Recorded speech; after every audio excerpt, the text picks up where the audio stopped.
اور جو ہے مصروفیت کے باوجود یہاں تشریف لائے ہیں۔ حضرت کا اس وقت جہاں حضرت کا سلسلہ تصوف و تزکیہ کا حضرت شیخ الحدیث مولانا محمد زکریا نور اللہ مرقدہ کی طرف سے ہے، وہیں حضرت اپنے جد امجد اور حضرت صاحب مبارک صاحب حضرت جو ہے مولانا محمد عمر صاحب کربوغوی رحمۃ اللہ علیہ، اس سلسلے سے بھی حضرت کے پاس نقشبندی سلسلے کی نسبت ہے۔ حضرت کو اللہ رب العزت نے دین کا، امت مسلمہ کا ایک درد اور فکر عطا فرمائی ہے۔ حضرت شخصی اور ذاتی دعوت کے بجائے حضرت کا اس وقت ملک بھر کے اندر جو سفر ہے اور سلسلہ ہے وہ ایک تحریکی صورت میں ہے، اور حضرت نے امت کو تحریک ایمان و تقوی کی صورت میں تھوڑا تعارف کرایا کافی ہے۔ ہمارے منہ میں وہ تو کہتے کہ وہ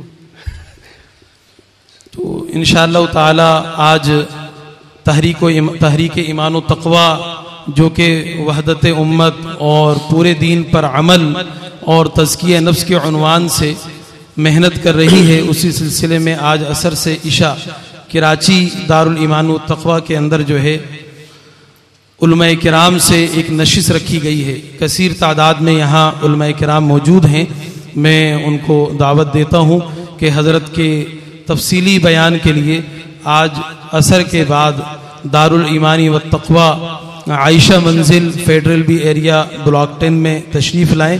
حضرت کا کل سفر کا آخری دن ہے، 2 دن کے لیے کراچی تشریف لائے تھے، تو لہٰذا تحریکی عنوان سے تفصیلی بیان انشاءاللہ تعالی حضرت کا صرف اور صرف علماء کرام کو دعوت ہے۔ یہ پروگرام صرف علماء کے لیے رکھا گیا ہے۔ آج عصر سے لے کر عشاء تک مزید ایڈریس وغیرہ کے متعلق کوئی ساتھی تفصیل سمجھنا چاہیں تو مولانا نیاز اللہ صاحب سے اس بارے میں رابطہ فرما لیں۔ میں حضرت سے بھی اور تمام حضرات سے جو ہے معذرت خواہ ہوں کہ آپ کے اور حضرت کے درمیان میں حائل ہوا۔ جزاکم اللہ۔ السلام علیکم ورحمۃ اللہ وبرکاتہ۔ نحمده ونصلي على رسوله الكريم اما بعد۔ اعوذ باللہ من الشیطان الرجیم، بسم اللہ الرحمن الرحیم۔ ومن عمل صالحا من ذکر او انثى وهو مؤمن فلنحيينه حیاة طیبہ۔ صدق اللہ مولانا العظیم۔ درود شریف پڑھیے۔ اللہ خواتین بھی ہے۔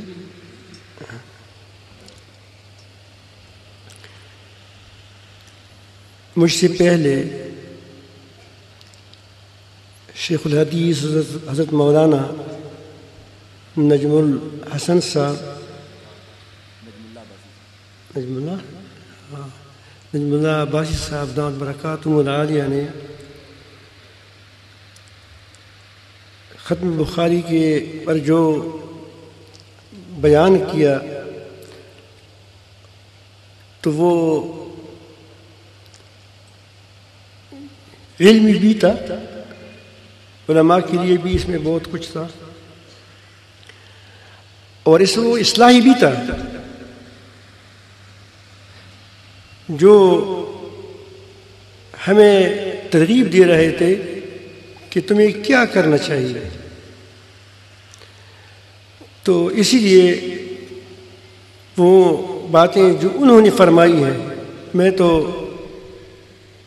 انہی پر اکتفا کر لیتا تو اچھا ہوتا، لیکن پھر بھی حکم کی تعمیل میں چند کلمات کرتا ہوں۔ اللہ تعالیٰ جل جلالہ توفیق عطا فرمائیں۔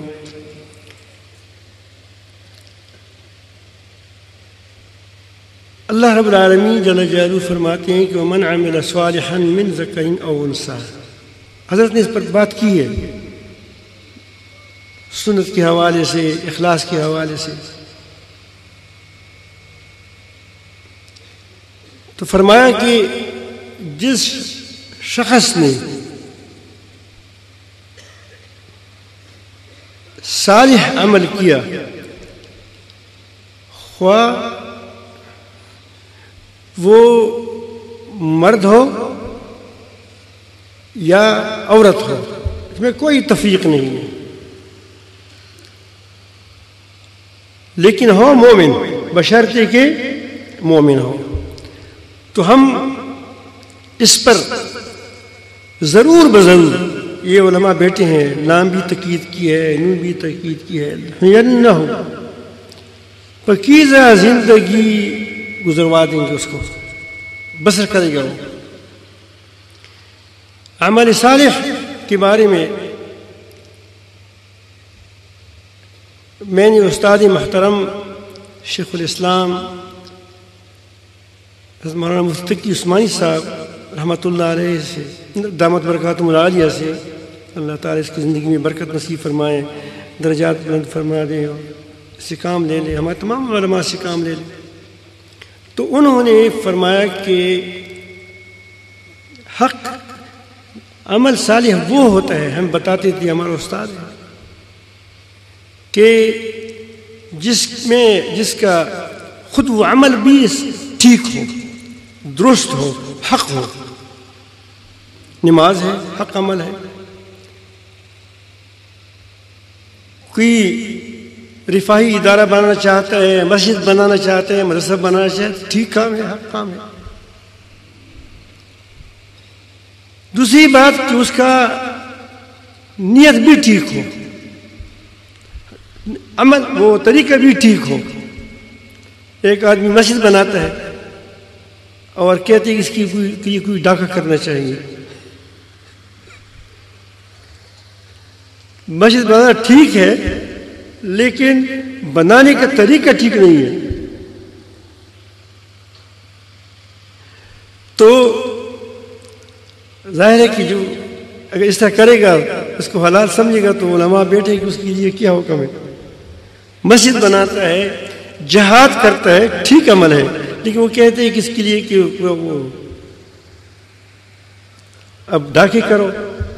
تو یہ اب بات کام حق ہو، طریقہ بھی حق ہو. نماز ہے، حق ہے، لیکن اس کا طریقہ بھی ٹھیک ہو، نبی کریم صلی اللہ علیہ وسلم کے طریقے کے مطابق ہو. تو دو چیزیں یہ عمل صالح میں آ گئی. تیسری چیز نیت بھی حق ہو، نیت بھی درست ہو. اگر نیت درست نہیں ہے تو عمل ڈانچہ ہے. اس دن میں اتفاقاً وہاڑی جا رہا تھا تو راستے میں میں نے گائے دیکھی، وہ سیمنٹ کی بنی ہوئی تھی. شاندار گائے، یہ پنجاب کی جو گائے ہوتی ہیں جو یہاں کالے ہوتے ہیں، یہاں زبردست سفید گائے تھے. تو میرے ساتھیوں کیا کہ اس میں نہ گوشت ہے نہ دودھ دیتا ہے. یہ گائے کوئی نتیجہ نہیں دیتا. تو یہی چیز ہے کہ اعمال کا ہے کہ اعمال کا صورت بھی ٹھیک ہو، ڈھانچہ بھی ٹھیک ہو، سب کچھ ٹھیک ہو، لیکن اس کے اندر روح نہیں ہے تو کیا ہے؟ اخلاص.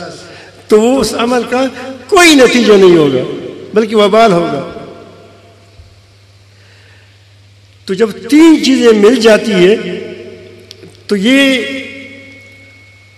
عمل صالح ہے. اس عمل کی نتائج ہوتی ہیں. اس عمل کے دنیا میں نتیجہ یہ ہے کہ وہ پاکیزہ زندگی گزارے گا. پاکیزہ زندگی میں اطمینان و سکون بھی آ جاتا ہے. وہ کیا زندگی ہوگی جس میں اطمینان و سکون نہیں ہوگا؟ اس میں برکت بھی ہوگی، اس میں آپس میں اتفاق ہوگی، الفتیں ہوں گی، محبتیں ہوں گی.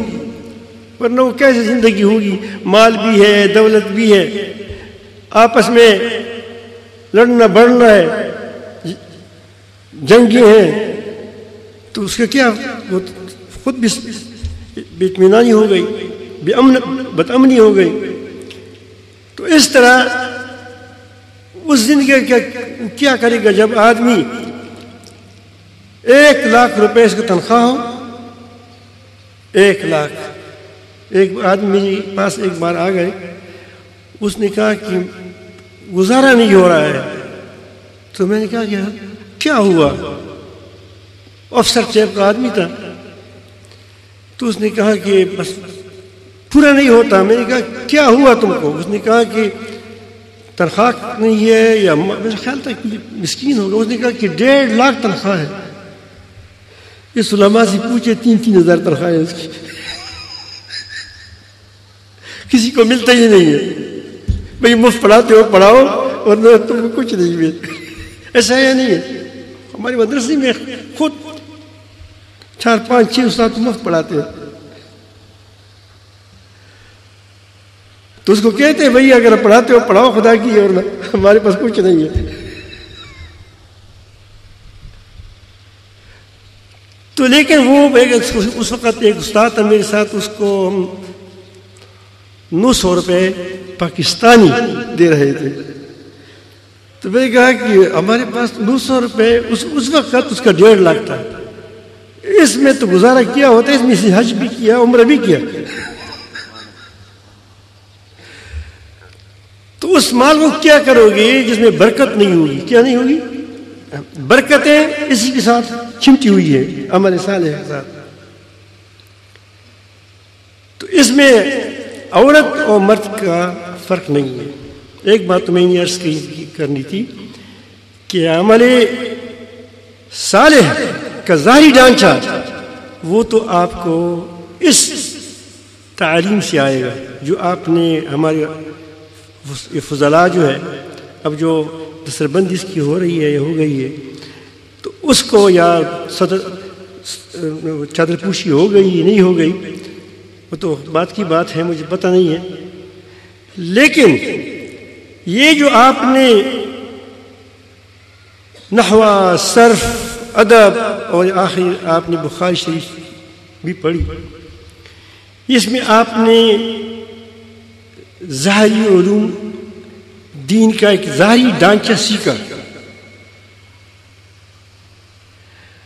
اب اس میں وہ چیز بھی آ جائے کہ تمہارا دل اپنے رب کو دیکھ لے کہ اس احکامات پر جو آپ نے پڑھا ہے اس پر صحیح طور پر عمل کریں. کوئی نمائش نہ ہو. مجھے تو یہاں بڑا سکون ہے، یقین جانے یہاں نہ کسی نے کیمرہ لگایا ہے، انہیں وہ 3-4 ڈنڈوں والا. بڑا مزہ آیا. میں سوچ رہا تھا پھر حضرت کی جو باتیں تھی بڑی مزیدار تھی، بڑا خوش ہوا میں. اور نہ وہ نہیں وہ جو آپ بیٹھے ہیں تو روشنی تم پر لگا دیتے ہیں کیا کیا موبائل میں، وہ بھی نہیں ہے. الحمدللہ بڑا خوش ہوا. اللہ تعالیٰ آپ کو بہت ہی اجر دے دے. آج کل حضرت چیزیں نمائشی ہو گئی، اسی لیے اس میں برکت ہی نہیں ہوتی. اسی لیے اس کی وہ وہی گائے ہے جس سے دودھ بھی نہیں ہوتا، کیا گوشت بھی نہیں ہوتا. اسی لیے نتائج برآمد نہیں ہوتے. نتائج تب برآمد ہوگی جب اخلاص ہوگا.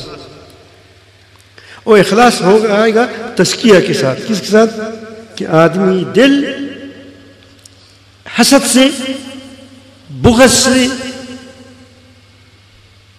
ناشکری سے، بے ایمانی سے، شرک سے، نفاق سے وغیرہ جو رذائل سے پاک ہو، اور وہ اللہ تعالیٰ جل جلالہ کی اخلاق سے، اللہ تعالیٰ کی یا دینی صفات سے یا اللہ تعالیٰ کے رنگ میں رنگ چکا ہو. ایسی کہے تو کیا ہوگا؟ وہ خدا کی طرف دیکھے گا. کس کی طرف دیکھے گا؟ ہر کام میں خدا کی طرف دیکھے گا. تو اس میں 2-4 نصیحتیں اپنے بہنوں کو بھی کروں گا اور وہ آپ کے لیے ہمارے سب کے لیے ہے. ہمیشہ ہم دستربندی جو ہم کر رہے ہیں اب جو ہم نے کی، یہ اس کا مطلب یہ نہیں ہے کہ ہم نے استادوں سے سیکھا ہے، سنا ہے کہ آپ نے دستربندی ہو گئی تو آپ بڑے عالم بن گئے. اس سے کبھی کبھی انسان کے اندر کبر پیدا ہوتا ہے.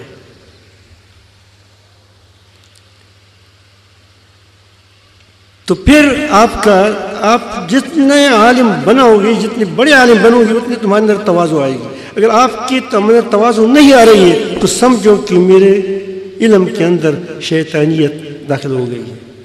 شیطان عالم تھا، جانتا تھا، لیکن اس کے اندر تکبر تھا. تو تکبر سے بچیں. تو اس کے لیے میں کہتا تزکیہ جو ہوتے ہیں، جب آدمی کی نظر رب العالمین پر ہو تو اس کو کوئی چیز نظر نہیں آئے گا. جگنو جو ہوتا ہے، جگنو، اس کو اپنی روشنی بہت بڑی لگتی ہے. جگنو جانتے ہو؟ مجھے تو بلک ہوا اور بلک جو جس کی دم پر وہ روشنی لگی ہوئی ہوتی ہے، اور بلک آپ کیا کہتے ہیں؟ جگنو کہتے ہیں. اب وہ اپنے آپ کو بڑی چیز سمجھتی ہے، لیکن جب دیا کے سامنے آ جاتی ہے تو کیا کرتا ہے؟ تو خود گم ہو جائے. کبھی کیا وہ اس کا وہ لیٹ ختم ہو جاتا ہے، اور جب سورج کو دیکھتا ہے تو خود بھی ختم ہو جاتا ہے. تو جب آدمی کے دل میں اللہ تعالیٰ کی بڑائیاں اور عظمت ہوگی تو اس کو اپنا عمل کچھ بھی نظر نہیں آئے گا، نہ اپنا علم نظر آئے گا نہ عمل نظر آئے گا. وہ تو یہی کہے گا اللہم انی اعوذ بک من شر ما عملت ومن شر ما لم اعمل. نبی کریم صلی اللہ علیہ وسلم دعا ہے. علماء بیٹے ہیں، علماء کہتے ہیں کہ نبی کریم صلی اللہ علیہ وسلم نے تو اپنی زندگی میں کبھی وہ برا عمل کیا نہیں ہے، پھر کیوں فرماتے ہیں کہ اللہم انی اعوذ بک من شر ما عملت، کہ جو عمل میں نے کیا ہے اس کی شر سے بچائے. وہ کیا ہے؟ اور جو اعمال میں نے چھوڑے ہیں، نہیں کیے ہیں. نبی کریم صلی اللہ علیہ وسلم نے نماز چھوڑی ہے، نہ روزہ چھوڑا ہے، نہ آپس کے لوگوں کے ساتھ جو سلوک ہے، خیر کا سلوک، نیک سلوک، اس کو چھوڑا ہے. وہ کون سی چیز ہے کہ اس کی شر سے نبی کریم صلی اللہ علیہ وسلم پناہ مانگتے ہیں؟ تو ہمارے علماء فرماتے ہیں، ہمارے اکابر وہ کہتے ہیں کہ اس کی مطلب یہ ہے کہ نبی کریم صلی اللہ علیہ وسلم یہ دعا مانگنا چاہتے ہیں کہ ہر نیک عمل کا بھی ایک شر ہوتا ہے کہ میں نے کیا ہے. کیا ہے؟ یہ میں نے کیا، یہ اس کا شر ہے. اور جو عمل تم نے برے عمل چھوڑے ہیں اور تم کہو کہ میں اتنا میرے اعصاب کمزور ہے، مضبوط ہے، تو یہ اس کا شر ہے. کیا ہے؟ یہ شر ہے. وما ابرئ نفسی ان النفس امارۃ بالسوء. نفس تو میں وہ بات تھا، تو مجھے رب العالمین نے کیا کیا؟ اپنی مہربانی سے محفوظ کر دیا. اب یہ بات تب ہوگی کہ آدمی اپنی عمل سے نکل آئے گا کہ میں نے کچھ عمل نہیں کیا، عمل جو ملا ہے وہ بھی اللہ تعالیٰ کی، اور جو خرابی ہو میری طرف سے. تو یہ چیزیں اب جب آدمی تزکیہ ہو جاتا ہے تو یہ چیزیں اس کے اندر آ جاتی ہے. تو میں عرض کر رہا تھا کہ آپ یہ سوچیں کہ ہم نے علم نہیں کیا ابھی تک، یہ میں ہم نے صرف استعداد پیدا ہو گئی، جس طرح آپ کو علماء نے بتایا ہوگا. تمہارے اندر اتنی بات الحمدللہ پیدا ہو گئی کہ آپ کتاب پڑھ سکتے ہیں، آپ علم حاصل کر سکتے ہیں کتابوں کی پڑھائی سے، مطالعے سے. تو آپ مسلسل اس میں کوشش کریں. دوسری بات یہ ہے کہ آپ کی وجہ سے علماء بدنام نہ ہو. آپ خواتین عالم بن رہے ہیں، بہت عظیم عورتیں دنیا میں گزری ہیں جن کی گود میں عظیم شخصیت پلی اور ان کی نصیحتوں کی وجہ سے پلی. اب ایسا نہ ہو کہ تمہاری وجہ سے پھر لوگ اپنی بچیوں کو عالم نہ بنا سکیں. آپ ایسا کردار ادا کریں معاشرے میں، گھر میں، اپنے علاقے میں، کہ لوگ کہیں گے کہ میں بھی اپنی بیٹی کو عالمہ بنا دوں.